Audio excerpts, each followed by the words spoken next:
we didn't scroll, we wandered, okay? It's like, and then you had to rewind. And I go, oh, what's rewind? I'm like, oh, well, David, I'm glad you asked. We had these primitive machines that used magnetic tape to roll it back, and it took time.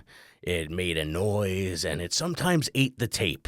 And if you lost a tape, then you owed Blockbuster $74.33 or your firstborn, whichever you were able to come up with first. All right, well, welcome to Jaywalking Life Unfiltered with Jay Yoder, where I cross life's street without looking both ways. Am I doing it right? Spoiler alert, probably not. But none of us are. I was talking with someone this week, and they were saying, like, I've been a parent for like 7 years. I don't know if I'm doing it right. And I'm like, nah, nobody does. We haven't. I remember thinking before we had our first kid, and I'm like, oh, I gotta take the classes. I gotta read the books, and then nobody knows what's going on. I think it's important to reflect and listen to the tuning fork, like we talked back in episode 1, but at the end of the day, nobody knows. We don't know. I mean, but you should reflect. I mean, I don't know. One of the famous Greek philosophers said, the unexamined life is not worth living. Probably Socrates or Plato, one of those guys. And I think that's true, But are we doing it right? Who knows? I mean, life is life. And I've had quite a week. Last week was Teacher Appreciation Week. And I don't know if I felt appreciated.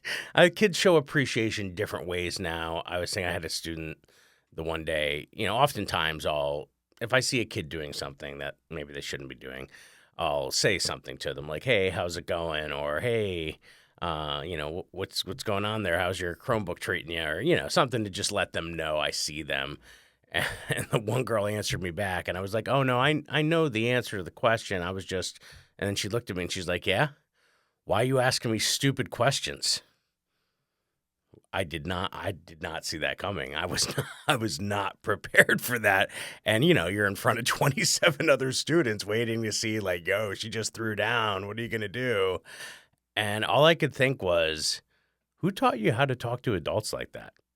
Because I think that's the only stun gun I can use within my arsenal, of things to say and not, go off the handle and not hit the big red button or do something that I'd regret. That's a kid, she doesn't know what she's saying. Clearly that's somebody taught her to talk like that, not directly. Then sit down and say, sweetheart, this is what you say in this scenario. But she's watched enough videos, she's heard enough people, and then somebody taught her to talk that way. And so I needed to have a moment where we all recognized that, nah, that's not cool. I think the worst, and I wasn't sure if I was going to share this one, but I am. So I do this presentation. I had explained it on another podcast. It had gone pretty viral on TikTok that I have a trip. So like one of the cool things I try to do, I want everything to be real life. And when you teach a foreign language in the United States, it's not the same. When I think about how I learned Spanish when I took a trip and I had an opportunity to study abroad in Argentina, like I had talked on past episodes, or when I studied in Spain in college. Like those real moments are when I got to do all of the stuff. So how do I recreate those moments in a classroom in Bucktown, Pennsylvania for 45 minutes? It's a tall order, and that's what people like John Dewey. If you're someone who studied education, that's a name you study. One of the Mount Rushmore of education would probably have John Dewey's face on it. And one of his sort of mantras was to make the outside inside, make your classroom part of the real world, because it's really a microcosm of society. We're not managing tiny classrooms, we're managing tiny societies. And so I think how we do that is important, and so this project was like, I give them a budget. We pick a country that coincides with the cultural, country for that unit, and they plan a trip, and all they really have to do is show us how they've spent their money, how many days were they able to stay, and they also have to zoom in on a cultural activity and a culinary adventure. So that way we get a little sense of the food from that country and things you could do in that country. And it's really cool. It's engaging. I can do it a couple times a year if the class really likes it. And so this is our second round through. And so I had two kids get up the other day and they were doing their presentation and I'm looking at the images on the board, and I'm like, at first glance, I'm like, I'm seeing this common theme of a guy in there. And it was kind of like, do you ever watch the news when they're like zooming in on, like, they're like talking about stuff like obesity in America and they're clearly like showing people, but that you don't see their faces. But I'm like seeing people that look like that in there. And I'm like, that person looks like me. They AI generated a version of me into each of their slides. And some of them were very unflattering. I was like, I want to see the prompt they put into ChatGPT when they did this. And it couldn't have been ChatGPT. I don't think ChatGPT is great with images. It probably was one of the other models. But like, I'm like, that's me. And some of them were okay. Honestly, some of them were fine. But some of them were like, oh, I see what you're doing there. And you could see some of the kids reacting, like the kids who don't have people who teach them how to talk to adults properly, just laughing like hyenas. And then the people who probably have loving parents at home who were kind of like covering their mouth and being like watching me to see how I'm reacting. And I just remember like my goal was to just sit in it for a minute because I needed them to finish the presentation. It wasn't only till like the third slide that I realized it. And then I was like, and I had to say something. I was just like, listen, guys, I see what they're doing. Okay, so just so you know, I see what they're doing. I see why you're laughing, but they need to finish their presentation, and then I'll handle them later. And so that's all I said, and they continued their presentation. And then the rest of them went on. And then at the end, I went up to them, I'm like, what the heck were you thinking? And the kid, like, dug in. Like, he was like, I don't know what you're talking about. And I was like, are you going to gaslight me right now? Like, is that what's happening right now? And I'm like, okay, well, here, let me bring you over and I'll show you. I was like, some of the photos, hey, I'm cool with. But I think some of these photos, right, these were a choice. These aren't actual photos of me. And I said, forget that. Listen, I went to middle school, all right? I get it. I've been bullied. I've been humiliated. I'm not worried about that. I'm an adult now. What I'm worried about is how you spent your time. This was a project. This was an opportunity to show us that country. There was an opportunity to show us things in that country. And instead, you decided to do something that distracted from the project. That's what I'm concerned about. And so, the rest of the day went, and I realized I was a little bit more hurt by it than I think I was ready to admit, even to myself. But I was so like that night, I really reflected on it, like because I had gone out to do time at a show that night, and part of me was like, oh, am I going to talk about this on stage? Is it too raw? Because I think sometimes one of my favorite comedians is Mike Birbiglia, and he always talks about this concept of how he journals just for his own self because, there's this mantra that comedy is tragedy plus time. So then there's always this thought of, have I processed those feelings yet before I get up there? Because if you've ever been to an open mic, there's a lot of unprocessed feelings coming at you for 4 to 5 minutes. And so if there was no punchline, how dare I create tension in the room? I think that would be just as wrong of me as it would have been to lash out at one of those kids in either of those scenarios I just talked about.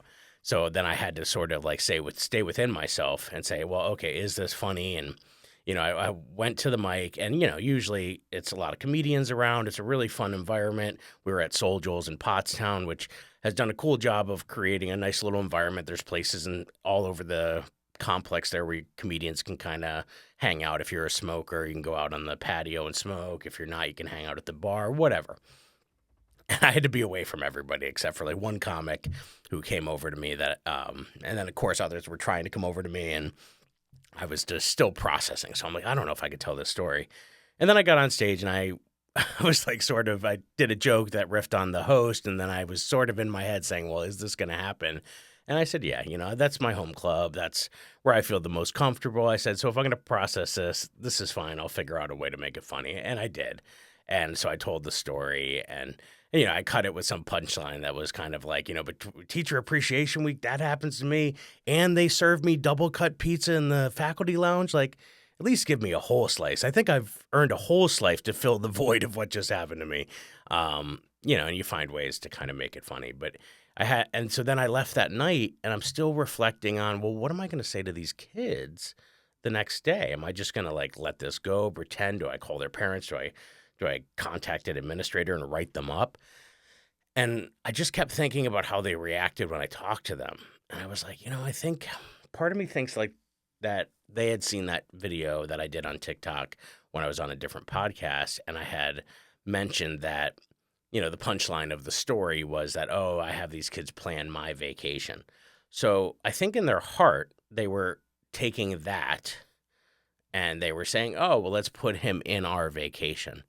And then I think that they just were 15-year-old kids and some of those photos got kicked out and they just put them in anyways. And like there were some that were like fine. It was like me as the pilot. Okay. Obviously I'm a bigger guy. So some of those things depicted me. They probably used at some point they put a photo of me in there. But there were clearly ones like of me in there that were just not flattering and no reason to put me in. So they made some poor choices there too. So I don't necessarily know where their heart was at with some of those, but they at some point I need to sit down with them, I think, and more of like a restorative justice style discipline than I'm gonna write you up. Because if I just write them up, it's gonna go to somebody else, and they're not gonna have been around there. So I need to handle it in house. And I think a lot of teachers sometimes struggle with how to manage stuff with classrooms, and this is sort of a gray area, right? But if I go back to thinking about John Dewey and thinking about not running a classroom but a tiny society, then this is a teachable moment. This is a moment that as a parent comes up, and so it's a moment for me to reflect. And so maybe in the future you'll hear how they reacted, but I think that's the way I'm going to go with it. I think it's going to be good. But those things happen. Those are things that happen in life that we can carry with us, or we can. And I think it's funny. The moment I had the realization where I stopped is when I thought back to the 4 agreements. So if you listen to episode 1, if you haven't, go back and check out episode 1, not only because of my podcast, but I think it was a really good episode. And the whole episode was sort of guided by this book I'd been reading called The 4 Agreements. And it was when I just said to myself, okay, let's take an inventory real quick, okay? Like step 1 was always like be impeccable with your words, which when I reflected back the transcript in my head of how I handled the situation, I was impeccable with my words. So, okay, step 1, great. Step 2, don't take anything personal. Well, that one was out the window because I took it very personal. Don't make assumptions. I made a lot of assumptions, right? And then always do your best. And so once I kind of realized 2 and 3 were kind of out of whack, and just taking the moment to think about it, I didn't do anything. It's not like I had to get a hammer and chisel out and do something. I just took a moment to reflect as I was driving. And I was like, you know what? I took it personally. I took it personally and I made assumptions because I don't know. And when I did ask them, I will say this, and this always happens when there's 2 kids that are put in a position where they have to like agree on something. The one kid that was digging in, the other kid kind of took a moment and was like, yeah, I don't think I could co-sign how far this kid's digging in. Because he at a moment said, I think I can see what you mean, Mr. Yoder. That was like the best he could do. That was like the White House press secretary being like, yeah, maybe we went off script there. We didn't do what we should have done there. Like they're never going to say that when they're in that position. But he was having a moment where I could see he was trying to backtrack to be like, yeah, I don't think I could co-sign how much this guy is digging in on this. So that's what made me think like, okay, there's something in there. But I was making assumptions. I was taking things personally. And so now I kind of go back in there where I'm like, well, they did step over a line on a couple of those, and I think they know that. And so something needs to be said for that. But I was grateful that I had thought back to those agreements because I think it helped me kind of process. And now I can turn it into comedy. Now I think I can take it the next step and talk about that a little bit more. So that'll be fun to kind of develop. But those are the things that kind of happen, and we don't know. Life happens, and even, I talk a lot about my daughter with autism. You've heard me talk about her before, and like, there's a lot of fun moments, but there's a lot of not fun moments too, like we've had this thing recently where we're at the Little League field and they had locked the door, or they have locks on the bathroom doors, and she just like dropped trow the one day to pee on the field. And like, I'm like, oh my God, but like, I sort of understood it.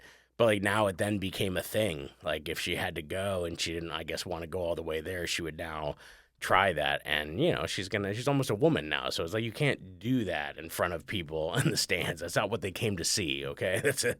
That's a different kind of fans page. And so we don't want that. But so there are moments where you're like, oh, that's not quite funny yet. I'm still processing those raw emotions. And I think, whether it's a comedian or whomever, we all have to process things. And, Life is tricky. Life can be life can be tricky. So, so if you're out there, you're wondering if you're doing something right, hey, take a moment. If you're feeling a certain way about something, that's what I did. I just said, hey, was I impeccable with my words to whomever I was speaking?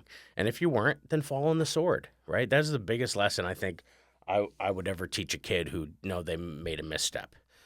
Fall on the sword, say you're sorry, because people want to give you the opportunity to be better and show that you're better.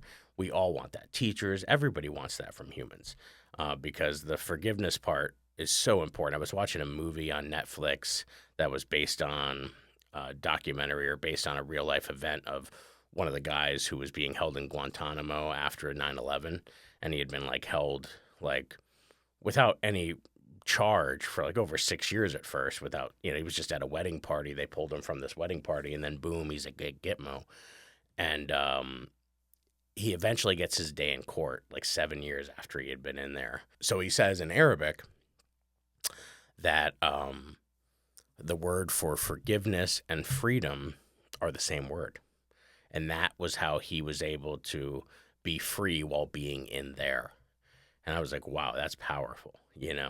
And it always made me interesting about languages like that and how, because I think language and culture are intermixed. There was a guy, I think it was out of Philadelphia, Noam Chomsky, who's like one of the, again, if we were talking about the Mount Rushmore of modern linguists, Noam Chomsky would probably be on that Mount Rushmore.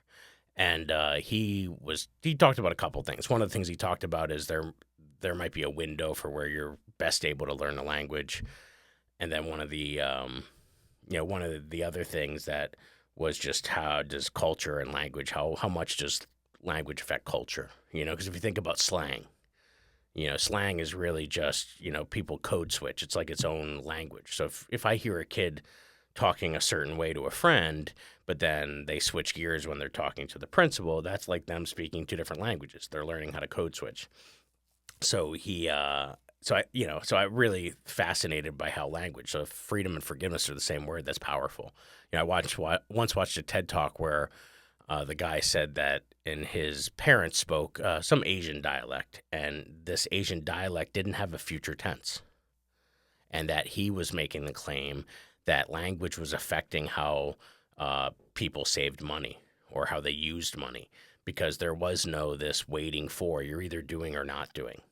And so when he was like talking to his parents about like, whether he had a job and he was like still searching, it was like, well, you either have a job or you don't have a job. So this kind of pining away for something was not something that they talked about in that culture. It was just put your head down and you're either doing or not doing. And that was interesting to me. I was like, oh, I hadn't considered that. And he even went on to say like, words for family were different in the one. Like if he was going to talk about an uncle, he had to reveal through the language the relationship of that uncle. Was it on the mom's side, the dad's side? Was it through marriage or through blood? Or was it just a really close family friend? Like if I had a guy that I called Uncle Smitty for most of my life, and this guy had no relation to my family. It was just someone my dad had worked with. And I was like, oh, nobody ever knew that. I had to go on and use other words to explain that. But had I spoken this, Asian dialect that I can't remember, I would have given away all that information just in the version of uncle I chose. I'm like, wow, that's fascinating. Because like when I talk about with the elementary kids, when I would teach the foreign language program to fifth and sixth graders, I mean, what a perfect age. We think about Noam Chomsky in that window, like to just have them be curious and have them be excited. And that was my favorite thing to do. Because I had not just taught them Spanish, but I taught like 6 weeks of Spanish, French, German, and Latin, so that when they got to middle school, they had a little buffet of all the languages we offer. And so I would often show some of these videos and we would talk about some of these things. And it was always fascinating for them to learn about how language started and why do we have different languages. And there's all folklore like the Tower of Babel, and some of those other things that, we've seen. Why is that? And some theorize that when we were, tribal people, when we were in our clans, our family clans, early on, language developed as a code to let our family know where the limited resources were so that we had access to those so that we could survive. And eventually, tribes started moving geographically to where they could find their own resources. And over time, certain things created rifts in the language because they went off and started speaking a different version, or maybe the temperature, or, all sorts of things could have, created their own little identities. And I found that fascinating, and then watching my daughter, use language. She's very funny. Last night she came down. She was supposed to go to bed, and I got back from the mic around 9, which is about time that I start shooing them to bed. That way my wife can just relax and read a book and get herself ready for bed. And so I'm shooing her up to bed, and then 30 minutes later I hear her coming down the stairs. I'm like, Alicia, and she's like, this isn't Alicia. This is her doppelganger. I'm like, you mean doppelganger? I'm like, well, do you listen better than she does? Because I need at least one of you to go to bed right now. But it's just funny listening to her say the word doppelganger, because clearly she had read it. But the way that it's spelled, if you've ever seen it spelled, has I think it's called the diareses, the two dots, the two horizontal dots above the A. And I think that stems from Germanic languages. But usually that means you bite into that vowel. Like in Spanish, sometimes you see it above a U. And that means you actually pronounce the U rather than ignore it like we would do with a QU, right? Or it creates a K sound sometimes. You ignore the U. But when it has the dots over it, you bite into it. So it was just funny watching how she processes language, and the choices. Because, when we're talking about language, there's prescriptive use of language and descriptive use of language. And prescriptive is basically all of the grammar Nazis out there, the people who want you to follow the rules. So prescriptive means you're using I appropriately, you know when to use me, you know when to say whom versus who. That's all prescriptive natures of language. But the cool part, the creative part of language is descriptive, right? That's where you take your liberties. That's where you spit bars. That's where Kendrick Lamar lives, right? I'm sure he lives in a house too, but those are some of the places that, language can be creative. That's where jazz and riffing and, all of that stuff lives in descriptive nature. And that's why I think, Noam Chomsky and I think culture and language are affected at some level, because language changes as a result of that. We adapt and we know what people mean, even if they're not saying it properly. That's how teachers can process all the slang kids are saying. They're talking about Sigma and 6'7" and skibbity toilet and Riz. That's all descriptive use of language. We're on the fly. It's changing. It's morphing. It's malleable. And that's kind of fascinating. At the end of the day, it's just it's a matter of knowing the intention of the speaker, much like those kids who did that project and put me in their project. At the end of the day, what I care most about is, where was their heart at? What was their intention? And do we need to course correct that a little bit? But intention matters. That's what I think we all care about. And that's what I would say to my friend who earlier was like, I don't know if I'm a good parent. Well, intention matters. Are you doing your best? Sometimes I lose my cool with my daughters, but at the end of the day, when we're cuddling at night or we're doing whatever, and she says that, we go back and forth with, I love you, no, I love you more. There's a moment there where I'm like, okay, I'm doing this right. Even though we were yelling at each other before she got on the bus because she wanted to wear my wife's sweatshirt, and I said, that's ridiculous. It's down to your ankles. And then she starts crying, and I'm like, just get on the bus. And we're all yelling. But in the end of the day, those moments happen, because I really believe to know good, you have to know bad, right? To know dark, you have to know light. And so there's always going to be tension.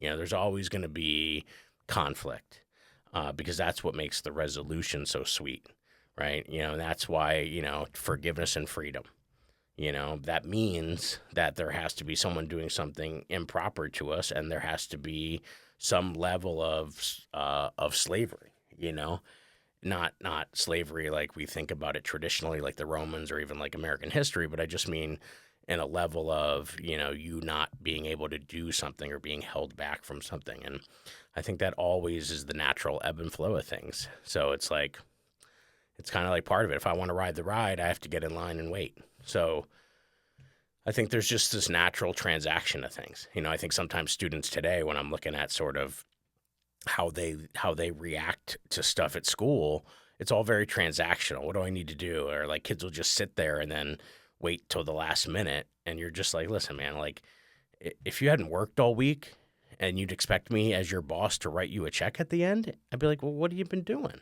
I'm writing you a check for the work you're doing. So it's the same thing in school. If it's a microcosm of society, then I'm your shift manager for this 45 minutes. Well, what did you do to earn that money? What did you do for the greater good, for the company, for whomever, for the class? Because we're all contributing. I mean, classrooms should just be not teachers. It shouldn't be a sage on a stage. It shouldn't be like a one-room schoolhouse. We should be like in a kitchen together, right? And I was talking about this with my producer Gabe before. Like when you're in a flow, it's like a kitchen. Like we should be like they should be my sous chefs, and we should all be preparing the meal together, and then we should get down and sit down together and enjoy that meal. And for me, that's the part that, for me personally, has been lost this year. My classes don't feel like a kitchen and a sous chef. It feels like, an inner city McDonald's where the shift managers lost a little bit of control and the employees don't care. And so it's like a lot of chaos, but I don't think it's anything I've done. I don't think it's for any shortcomings. I think in the beginning of the year, I thought it was shortcomings of mine. But the more I reflect on it, I'm sticking to the plan. I'm saying these are the shift rules and this is what we need to do. They bend those. I then have to say, okay, what was their intention in bending that? Because there's some of them that if I approach them and just say, that's not the rule, I'm writing you up, that response doesn't elicit what I would hope it would, or what it might have 10 years ago for a different group of kids. Because every time you have a different class, the one thing I've learned in 20 years of teaching is that essentially it's like they're like chess pieces, but like the chessboard changes every day, and what piece they are change, right? Are they a rook today? Are they a bishop today? Are they, like how they move and react because of their hormones, because of society, because of all the things that might be going on their plate outside of my class are happening. And so I'm seeing stronger reactions from kids than I have in the past.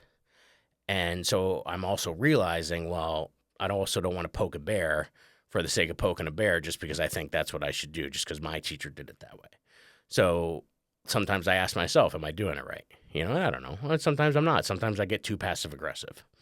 But at the end of the day, when I look over the span, like a baseball stat, when I look at all my plate appearances, I can say to myself, you know what? I've had a lot of quality at-bats. Right, my average this year might not be Hall of Fame numbers, but I'm above the Mendoza line, and I hope that I will have Ted Williams numbers at the end of my career. By the way, I really think teachers should be like the military, like 20 years and out. Like I should really be able to retire this year, with hazard pay, most likely, because after 20 years, I mean, if you've really done your job and you've really put into it, that's a lot to ask. And now you're seeing a generational shift. So now when I reference stuff, like I talked about Blockbuster, I said, one of my jobs in the summer, because I was telling them, like, oh, do you have a job in the summer? And I said, I used to work at Blockbuster. And they were like, what's that? And I'm like, oh my God. I'm like, well, guys, imagine if Netflix was a building, okay? Imagine if Netflix was a place. Let me take you on a story of the sacred temple of Blockbuster, where families would make a pilgrimage every Friday in hopes of finding shiny rectangles that they could bring home. I mean, and if you waited too long, your parents would yell at you, But it was just, one kid's like, well, Mr. Yoder, why couldn't you just download it? Well, Jimmy, it was 1996, and the internet sounded like a robot dying in a blender, okay? That's why. We didn't scroll, we wandered, okay? It's like, and then you had to rewind, and they're like, oh, what's rewind? I'm like, oh, well, David, I'm glad you asked. We had these primitive machines that used magnetic tape to roll it back, and it took time. It made a noise, and it sometimes ate the tape. And if you lost a tape, then you owed Blockbuster $74.33 or your firstborn, whichever you were able to come up with first. But yeah, I'm just like, I felt so old explaining Blockbuster to these kids. I was like, listen, guys, it's basically an escape room made by a boomer. But yeah, so I don't know if I'm doing it right. And that's why I think the 20 years and out is like so important because, you start to lose touch. Let's get fresh blood in there. Let's reinforce the troops. I mean, even Julius Caesar, when he had people in the infantry going through, like after so many times, whoever was in the front lines got a break and somebody else stepped up. And I think that's if we're going to fix education, that should be it. So if you're not going to pay us more, then let us retire earlier with our pension. Because I would love it if I could just be like, hey, I'm at 20 and out, honorably discharge me, and, maybe I can be a drill sergeant for some teachers for the next batch of recruits. I mean, that's what I want to see move forward. So I don't know. But, are we lifing right? I don't know. But you know what? We're going to keep lifing because at the end of the day, if you just stop, then it's over. So you got to kind of move forward. You got to keep going with it. And, you hope you're doing it right. That's really all we can do at the end of the day is hope that we did it right, And really doing it right, actually doing it right is overrated. Yeah, that's my take. Doing it right is overrated. Doing it real is enough. All right, well, that's our show. So listen, thanks for taking the time to walk with me on Jaywalking Life Unfiltered. Do me a favor, if you've liked the show, hit like, hit subscribe, comment, do all those things, share it with a friend. Would mean the world to me. You can find full episodes at Jay Yoder Comedy on YouTube. We're also on Spotify, Apple, Amazon. Just hit us up, and you can follow me on social media at Jay Yoder Comedy on all the platforms, and it would mean the world to me. So I appreciate you doing that. And until next time, right? Keep walking your own path. All right, unapologetic, unfiltered, and all yours. Till next time.